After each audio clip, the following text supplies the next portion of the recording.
कृष्णा दत्तात्रय जावीर, अखिल भारतीय ओलार समाज संघटना राष्ट्रीय नेता।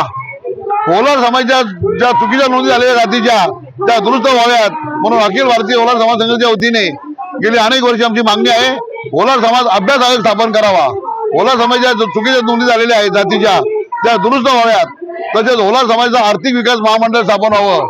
जो ओलार समाजामध्ये जे भूमिहीन आहेत त्यांना या ठिकाणी जमिनी मिळाव्यात, शेतजमिनी मिळाव्यात, असे या आमच्या मागण्या आहेत। आम्ही ओलार समाज कोणाच्याही ताटातलं मागत नाहीयेत, तर आम्ही आमच्या हक्काचं मागतोय आणि शासनाने आमच्या दखल घेतली नाही।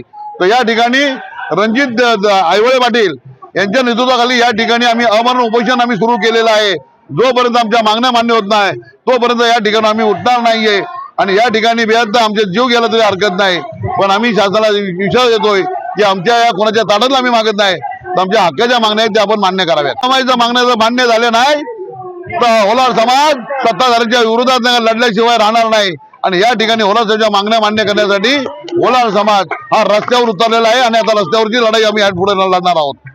मी रणजित आयवळे, अखिल भारतीय ओलार समाज संघटना प्रदेश अध्यक्ष। आमच्या शासनाकडे ओलार समाजाचा आर्थिक विकास महामंडळ आणि स्वतंत्र अभ्यास आयोगाची मागणी आहे। या मागण्या जोपर्यंत मंजूर होत नाहीत तोपर्यंत आम्ही आझाद मैदानावरती आम्ही आमरण उपोषण केलेलं आहे। शासनाने जर या उपोषणाची नाही दखल घेतली तर आझाद मैदान सोडणार नाही आणि भविष्यात शासनाला आम्ही या ओलार समाजामार्फत रस्त्यावर उतरून आम्ही शासनाला इसका दखलशिवाय राहणार नाही। येणाऱ्या निवडणुकीच्या काळात 100% जे आता शासन करते त्यांचे आम्ही विधानसभेचे आमदार पाडल्याशिवाय राहणार नाही, एवढं मी या शासनाला आव्हान करतो। आणि येणाऱ्या काळात जर आमच्या मागण्या नाही मंजूर केल्या तर उद्या मंत्र्यांना उडी मारण्याशिवाय धाडस हा ओलार समाज दाखवशिवाय राहणार नाही। ओलार समाजात